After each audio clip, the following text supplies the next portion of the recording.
Voici la fin de mes souffrances, parce qu'en Jésus, je suis sauvé. Je la victoire sur tout ce monde. Un jour j'irai près du Seigneur. Voici la fin de mes souffrances,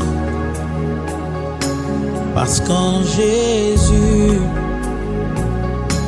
je suis sauvé. Je la victoire sur tout ce monde. Un jour j'irai près du Seigneur. J'irai là-haut. Nous comprenons. Au commencement, Dieu créa l'homme et la femme. Veut dire, au commencement, Dieu créa les cieux et la terre. Oh, je vous ai dit, les cieux, c'est les eaux d'en haut. La terre, c'est les eaux d'en bas. Ici, vous allez maintenant comprendre que les ministères, c'est donc relier les ciels et la terre. J'aime ces choses. Donc, un ministre a pour mission de relier les ciels et la terre. Pourquoi? Parce que quand tu relis les ciels et la terre, l'écriture du mariage va s'accomplir. Désormais, l'homme quittera son père et sa mère, s'attachera à sa femme. Les deux deviendront une seule chair. La seule chair ici, c'est les os avant que Dieu ne les découpe. Est-ce que tu as vu? Avez-vous remarqué ça? Donc la chair ici, ce sont les os. Car l'écriture dit qu'au commencement, Dieu sépara les os d'avec les os. Donc les os, avant leur séparation, étaient ensemble. Donc c'est ça, l'homme quittera son père et sa mère, s'attachera à sa femme, les deux deviendront une seule chair. La seule chair ici, c'est ce qu'étaient les os, avant que les os d'en bas ne descendent.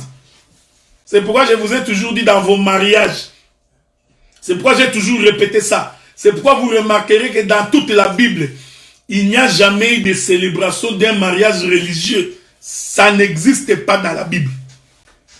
Aucun sacrificateur, aucun prêtre, aucun évangéliste, aucun pasteur n'a fait un culte de mariage. Aucun. Nous ne vous refusons pas le droit de vous marier. Je n'ai pas dit que vous ne pouvez pas aller à l'église pour vous marier. Non, vous pouvez aller pour que la communauté voie que vous êtes mariés. Le pasteur peut également prier pour vous. Ce n'est pas mauvais. Mais cette écriture-là, ce n'est pas l'homme qui quittera son père et sa mère, s'attachera à sa femme. Ça n'a rien à voir avec le mariage de Matungulu et de Bernadette. Parce que là, tu auras des difficultés. Certains versets de la Bible vont te contredire, car il est écrit, tu peux répudier une femme pour cause d'adultère. Si tu répudies une femme pour cause d'adultère, et que tu en épouses une autre, tu as combien de côtes? La Bible dit, si la femme meurt, un homme était marié, et que la femme meurt, il peut en épouser une autre. Quand tu vas en épouser une autre, c'est quelle côte encore que tu as? Je vous en prie, frère. Ici, ce n'est pas question de la côte humaine. Non. Dieu prend ces choses pour expliquer les choses du royaume. C'est pourquoi les ministères se mettent ensemble ce qui était séparé. Or, qu'est-ce qui était séparé? C'est la tête qui était séparée du corps. Or, la tête, c'est le ciel. C'est le royaume des cieux. C'est Christ et Jésus lui-même.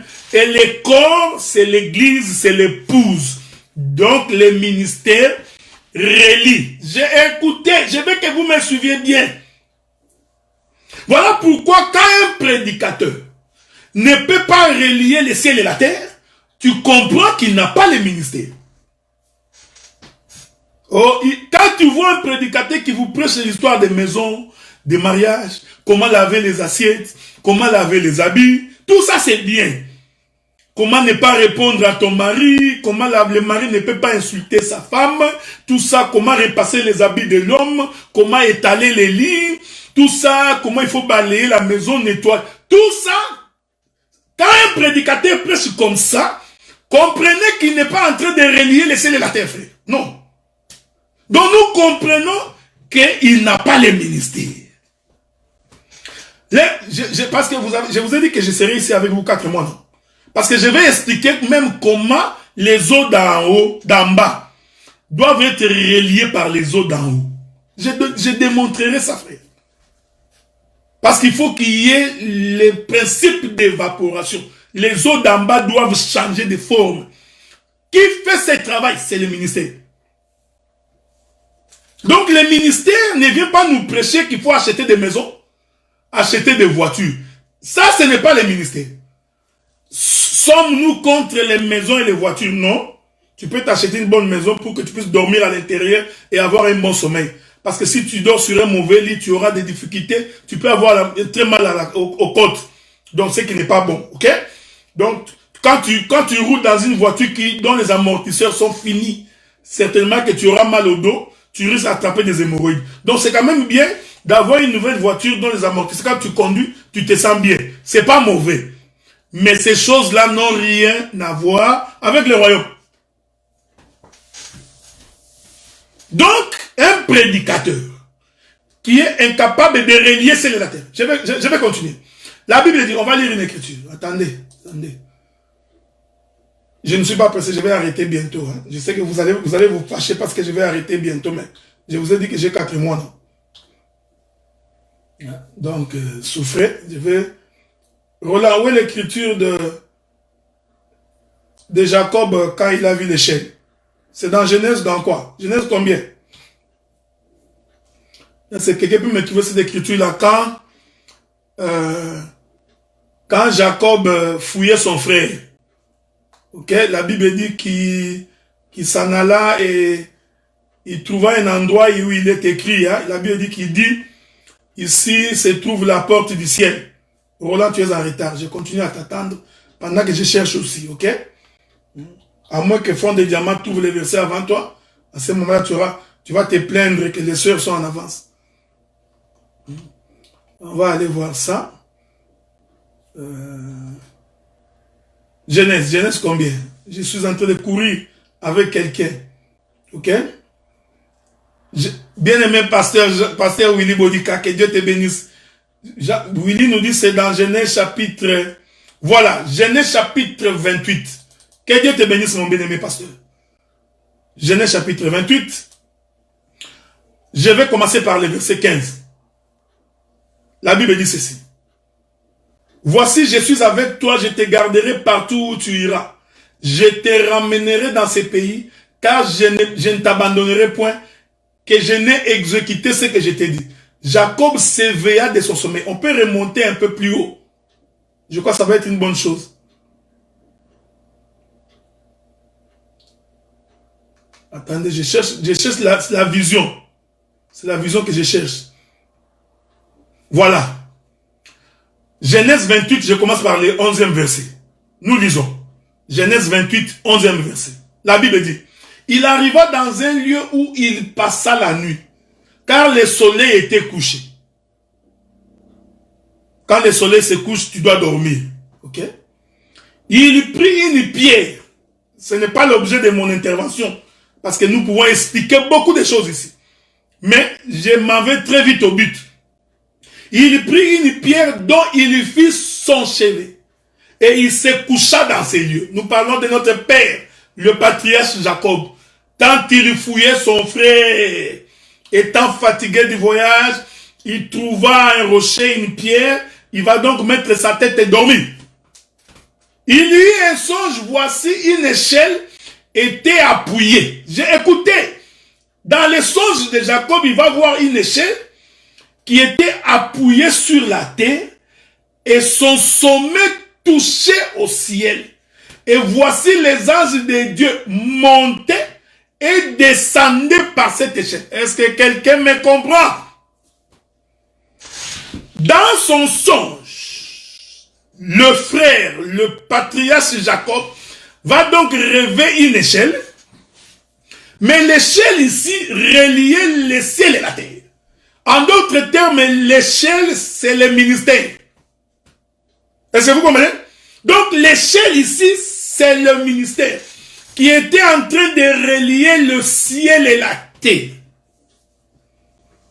En d'autres termes, l'échelle, c'est lui, Lévi, qui est en train de relier la tête et le corps. Remarquez cette chose. Et vous allez comprendre que les anges qui descendent et qui remontent, ce sont les prophètes. Ce sont les prophètes. Ils viennent sur la terre, ils meurent, ils rentrent. Mais c'est sur l'échelle. Sur l'échelle, la même échelle sur laquelle ils sont descendus, c'est la même échelle sur laquelle ils doivent remonter. Donc nous comprenons que l'échelle que Lévi a vue, non, que Jacob a vue, cette échelle-là reliait le ciel et la terre. En d'autres termes, cette échelle, c'était Lévi.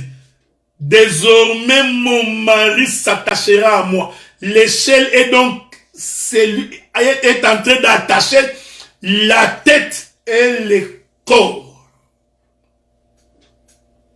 Nous allons comprendre qu'en réalité, l'échelle, c'est l'étendue. Parce que c'est l'étendue qui relie le ciel et la terre. Est-ce que vous me suivez, frère? Je veux que vous me suivez attentivement.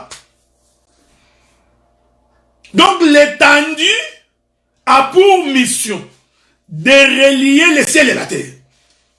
Donc si tu veux aller au ciel, il faut que tu passes par l'étendue. Donc l'étendue, c'est le point de liaison. En d'autres termes, l'étendue, c'est Lévi.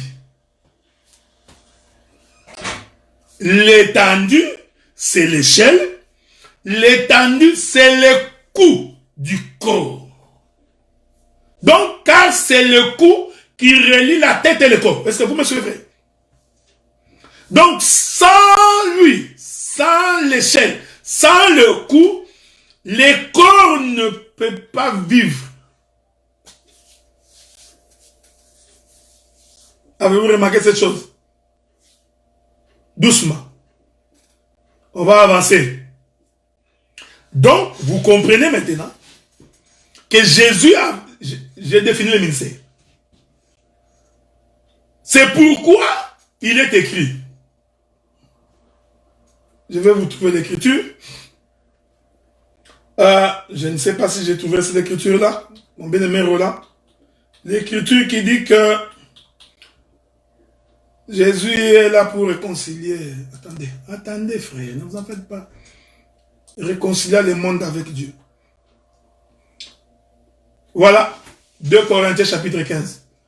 Je vous donne tellement de flèches. Mettez dans vos carquois, parce que le voyage est long. 2 Corinthiens chapitre 5. 2 Corinthiens chapitre 5. Lisons. Il est écrit. 2 Corinthiens chapitre 5, le verset 19. Car Dieu était en Christ, réconciliant le monde avec lui-même, en n'imputant point aux hommes leurs offenses, et il a mis en nous la parole de la réconciliation. Donc, Christ est donc celui qui réconcilie Dieu avec le monde. En d'autres termes, le ministère, c'est Christ. C'est Jésus qui est le ministère. Donc, c'est lui qui est en train de réconcilier le ciel et la terre. C'est lui qui est en train de réconcilier le mari et la femme, l'époux et l'épouse. Attendez. Je ne sais pas si je vous trouverai encore une autre écriture. Souffrez. Si je peux vous ajouter une autre écriture, ça ne sera pas mauvais. Romains chapitre 5, le verset 11. Romains chapitre 5, le verset 11. Nous lisons. Et non seulement cela, mais encore, nous nous glorifions en Dieu par notre Seigneur Jésus-Christ, par qui maintenant nous avons obtenu la réconciliation. Donc, ce qui a parce qu'on ne peut pas se réconcilier si on n'était pas préalablement séparés. On ne peut pas parler de la réconciliation s'il n'y a pas premièrement la séparation. J'aime ces choses, frère. C'est pourquoi le Seigneur, quand il regarde Adam, il dit, il n'est pas bon que l'homme soit seul. Il n'était pas seul. Il était avec sa femme, son corps. Mais comme c'était les os d'avant la séparation, Dieu voyait un seul corps. Qu'est-ce que Dieu fait? Il sépare. J'aime ces choses. Écoutez l'évangile, frère. C'est Dieu qui a séparé les os d'avec les os. Il a décidé par sa propre volonté de séparer les os d'avec les os. Vous comprenez ça, frère? Ce n'est pas le diable. C'est le Seigneur qui sépara les os d'avec les os. Maintenant que les os sont séparés d'avec les os, Dieu entrevoyait la réconciliation. C'est pourquoi je vous ai toujours dit que Dieu avait prévu la mort de Jésus avant même que l'homme ne pêche. Ce n'est pas parce que quand tu as péché que maintenant Jésus va apparaître. Non. Dieu n'est pas comme ça. Dieu, le véritable metteur en scène, il avait vu la chose déjà à son commencement. Donc en séparant les os d'avec les os, Dieu avait déjà, il prévoyait déjà la séparation de l'homme avec son Dieu. C'est pourquoi je vous ai toujours dit, je sais que ça là, peut-être ça scandalise beaucoup. Je vous ai toujours dit, on pose la question à Adam, Adam, as-tu mangé le fruit? Il dit oui. La femme que tu m'as donnée m'en a donné et j'en ai mangé. Le Seigneur va vers la femme. La femme, as-tu mangé le fruit de l'arbre dont j'avais dit? La femme dit, ô Éternel, le serpent m'en a donné. Il m'a séduit et j'ai mangé. Dieu n'est pas allé poser la question au serpent. C'est ce que nous appelons les bougies de l'Éternel. Dieu n'est pas allé poser la question. Parce que s'il posait la question, le diable allait lui dire, qui a séparé les os d'avec les os au deuxième jour de la création pour créer l'étendue? N'est-ce pas toi? J'aime ces choses. Donc quand Adam et Ève pêchent, j'ai dit ces choses de plusieurs manières, mais pour dire la même chose. Quand Adam et Ève pêchent, Dieu les chasse du jardin. Il était donc en train de séparer les os d'avec les os, en chassant Adam. Mais tout en chassant Adam, Dieu avait dans sa tête qu'il se réconciliera avec cet homme qu'il a chassé. Or, chasser Adam, le faire sortir d'Éden, en d'autres termes, c'est de le faire quitter le ciel. Quitter Éden, c'est quitter le ciel. Il est donc sorti dehors. Il est donc devenu la proie de l'ennemi. Mais Dieu, l'Éternel Dieu, il savait que c'est son propre corps.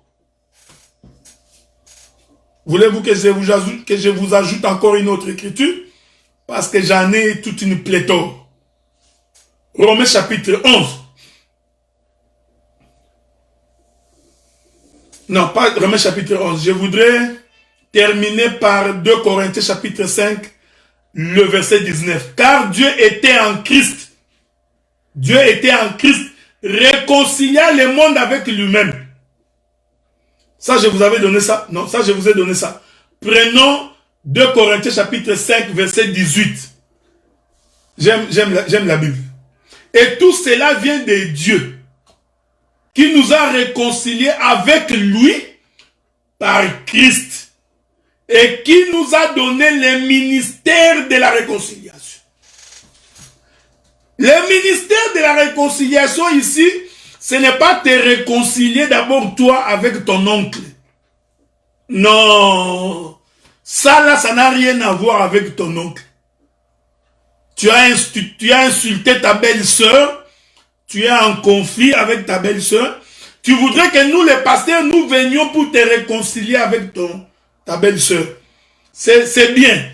Mais ce n'est pas ça le ministère de la réconciliation dont Paul parle ici. Si tu as insulté ta belle-sœur, va demander pardon. Fais la paix. Mais le ministère de la réconciliation que Dieu nous a donné, c'est de réconcilier la terre avec le ciel. Il n'y a pas autre chose. C'est-à-dire que l'homme entre en relation avec son Créateur. C'est pourquoi, frère, le ministère ne peut pas tolérer le péché. Le ministère ne peut pas devenir ami du péché. Jésus avait dit, qui d'entre vous me convaincra du péché? Le ministère, ce n'est pas faire de la compromission autour d'un péché quelconque. Non, frère. Arrêtez-nous ces choses. Oh non, tu vois, au nom de l'amour. L'amour. L'amour. Ce n'est pas se compromettre dans les péchés. Quand j'ai mal agi, il faut me dire, docteur, tu t'es mal conduit. Tu as volé l'argent des frères. Tu as insulté. Tu as impudique adultère. Tu cours derrière les femmes. Ça, il faut me le dire. Il n'y a pas à dire que si tu me le dis, que tu manques l'amour. Non, non, non, non. Et arrêtez, c'est ça le ministère. Le ministère, parce que je donnerai beaucoup d'éléments. Ce n'est pas, le ministère n'est pas là pour faire la démonstration des Écritures. Les interprétations des Écritures. Chose que nous ne refusons pas, parce que nous en avons la capacité. Mais si les ciels et la terre ne sont pas reliés, nous comprenons que ce que tu racontes, c'est de la philosophie et c'est de l'intellect. Tu fais une supposition, une superposition des Écritures. Le ministère, je donne des versets. C'est réconcilier. C'est pourquoi les jours où Lévi est né. Je vais vous démontrer. Vous savez, frère, il faut bien lire la Bible. Hein? Il faut bien lire la Bible. Vous allez remarquer, je donnerai que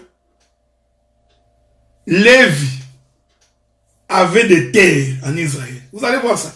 Est-ce que j'ai renié l'écriture qui dit que Lévi n'avait pas de portion de terre? Ça, je n'ai pas renié ça. Mais soyez rassurés. Vous allez voir que Lévi avait des terres. Je donnerai. Je vais dire pourquoi Lévi avait des terres. Pendant que nous sommes en train de progresser dans cette marche de l'évangile. Remarquez cette chose. Donc, le ministère, c'est la réconciliation. Et cette réconciliation, c'est l'abandon du péché. Je ne peux pas faire la paix avec un frère. Tu ne peux pas faire la paix avec un frère ou avec une sœur tant qu'il vit dans les péchés. Ne le faites jamais au nom de la communauté. Non. La vraie paix, nous la faisons quand nous abandonnons les péchés. Si nous n'abandonnons pas la vie du péché, tout ce que nous faisons, c'est du n'importe quoi. C'est quoi? C'est de l'armée du salut. Vous jouez des fanfaronnistes. Tout simplement, ça n'apporte rien, absolument rien.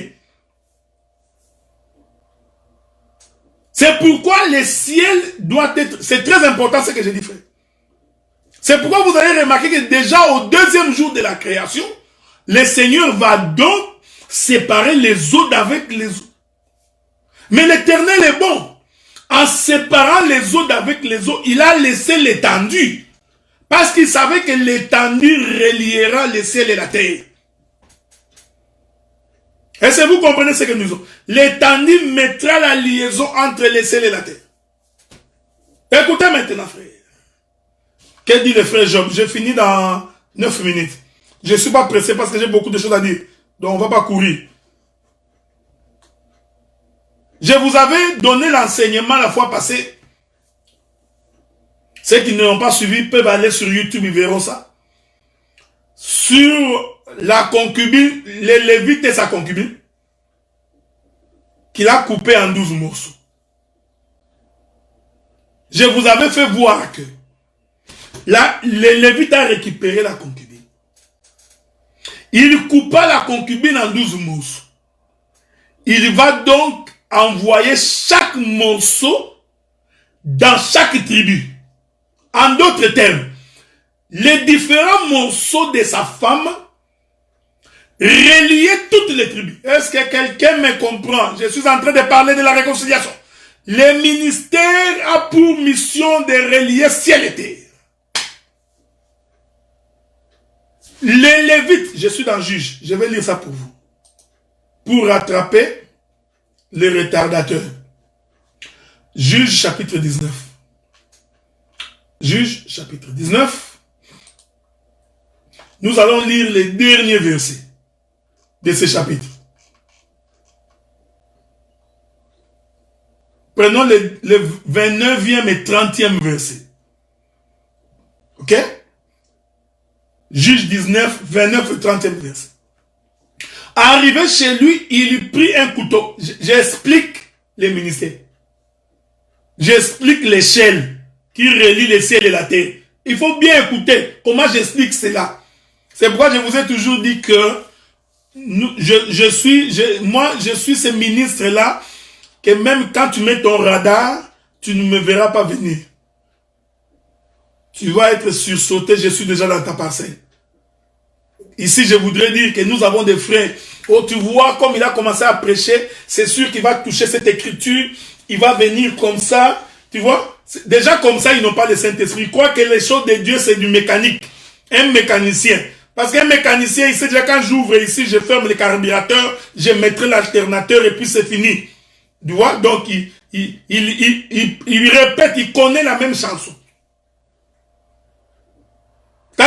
Vous savez, quand ils ont traversé la mer Rouge, ils ont chanté une nouvelle chanson.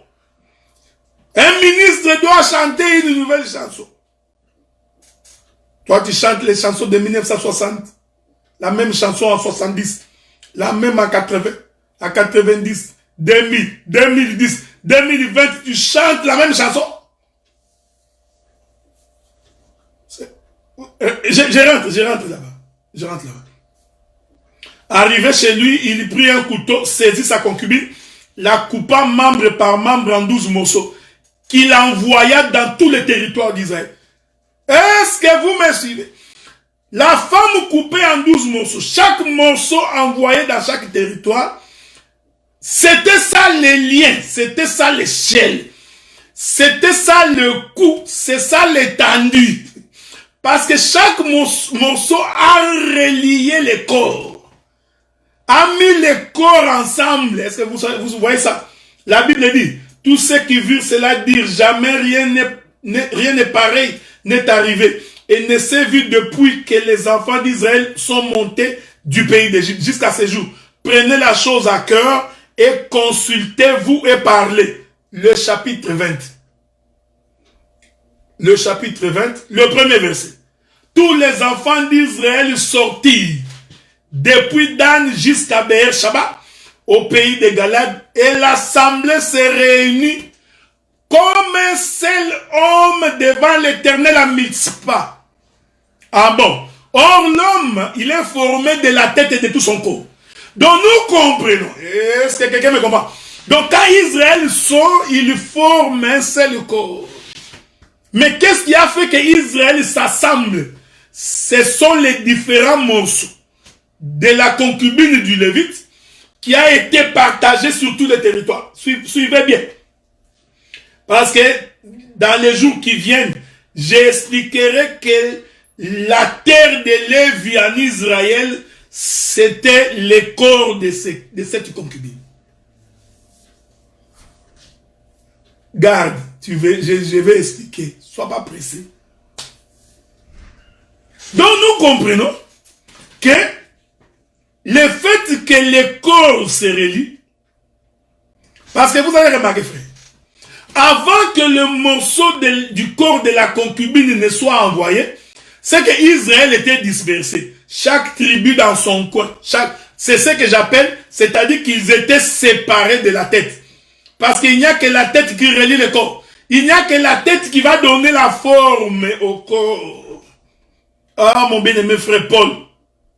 Paul dit, quand bien même que les membres sont plusieurs, mais en réalité, ils ne forment qu'un seul corps. Quand bien même que les membres sont plusieurs, en réalité, ils ne forment qu'un seul corps. Quand bien même que Israël est subdivisé en Ruben, Siméon, Juda, Lévi, Zabulon, Nephtali, qui sont des morceaux, en réalité, ils ne sont qu'un seul corps. Mais qu'est-ce qui relie les corps? C'est le corps de la concubine coupé en 12 morceaux. En d'autres termes, le corps de la concubine, c'est l'échelle qui met tous les corps ensemble. Ainsi, j'aime la Bible. C'est pourquoi, quand la Bible dit, au commencement, le Seigneur rassembla la poussière de la terre, en réalité, c'était l'œuvre ministérielle. Parce qu'il n'y a que le ministère qui relie les corps, qui met les corps ensemble. Est-ce que vous comprenez ça?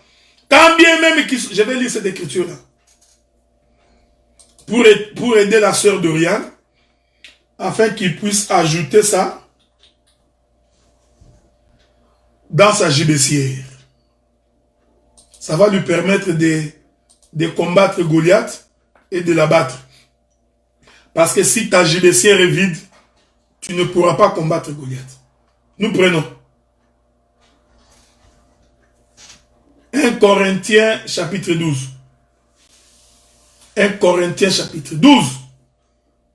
J'aime ces choses, frère. Nous allons commencer. Merci beaucoup, bien-aimé Roland. Commençons par le 12e verset. Car, comme le corps est un, et a plusieurs membres, et comme tous les membres du corps, malgré leur nombre, ne forment qu'un seul corps, ainsi en est-il de Christ. Une écriture comme ça, si tu ramasses quelqu'un qui défend la polygamie, c'est une très belle écriture pour l'égorger. Oh non, tu vois, Jacob avait plusieurs femmes, Abraham avait plusieurs. Voilà pourquoi moi aussi j'ai plusieurs femmes. Tu comprends que c'est quelqu'un qui ne comprend pas l'essence des Écritures. Paul va t'aider à clouer un tel homme. Donc ce n'est pas parce que tu as vu Abraham avec plusieurs femmes que tu penses que c'est plusieurs corps. Non, non. Paul explique ces choses, c'est dans la Bible. Il dit comme le corps est un et a plusieurs membres, et comme tous les membres du corps, malgré leur nombre, ne forment qu'un seul corps. Ainsi en est-il de Christ. Nous avons tous en effet été baptisés par... Vous pouvez continuer cela si vous voulez. Verset 14. Non, je lis le verset 13. Nous avons tous en effet été baptisés dans un seul esprit, pour former un seul corps. Oh, pour former un seul corps, j'aime la Bible, frère. Vous savez, quand Dieu m'inspire comme ça, j'ai envie de crier. Écoutez ce que Paul dit. Je vais vous scandaliser parce que le coup d'œil que nous avons, c'est un coup d'œil de Dieu. Il est écrit, pour expliquer les différents membres du corps qui forment en réalité un seul corps, Paul dit, nous avons tous en effet été baptisés dans un seul esprit pour former un seul corps. Donc pour former un seul corps, il faut que tous nous soyons submergés dans un même esprit. Or, ce qui fait que les membres du corps soient un seul corps, c'est le sang. Nous comprenons que l'esprit ici, c'est le sang. Parce que c'est le sang qui fait que la main est membre du corps. Si le sang n'arrive plus ici, cette main ne peut plus servir pour mon corps. C'est ça la paralysie. On peut même te couper cette jambe-là. Parce qu'elle ne sert à rien. Tu es en train même de la tirer. Tu vois quand quelqu'un est paralysé, sa propre jambe va devenir une charge. Et ça va commencer à ralentir l'homme. C'est pourquoi en Israël, quand les péchés étaient dans les camps, pour éviter les ralentissements, prenez le corps qui est pourri. Prenez la partie qui est lépreuse. Mettez ça dehors. Ça, je vous exhorte. Quand vous vivez dans une assemblée, vous avez des frères ou des sœurs qui ne font que s'aimer des troubles, des troubles et des troubles. vous voyez qu'ils ne comprennent pas la parole. Ils vont vous ralentir. Dieu a démontré ça dans le corps de l'humain. Quand tu as la paralysie de ta main gauche, cette main gauche va devenir une charge. Parce que tu serais tout le temps en train de vouloir, mais il ne veut pas. La volonté y est, mais ça ne marche pas. Est-ce que vous comprenez ce que nous disons? Donc, ce qui fait que les membres font partie du corps, Paul dit c'est le seul esprit que nous avons. Or, naturellement, ce qui fait que les membres font partie du corps, c'est le sang. Nous comprenons que le ministère, c'est le sang. Parce que c'est le ministère qui relie les corps. Donc, les vies, c'est le sang. Un jour j'irai près du Seigneur. J'irai là-haut. J'irai là-haut parmi les anges. Près d'Emmanuel me consoler. Passant mon temps à la louange, dire à Jésus un grand merci. Écoute, en ce moment, je suis devenu citoyen du ciel. J'ai une nouvelle vie en Jésus.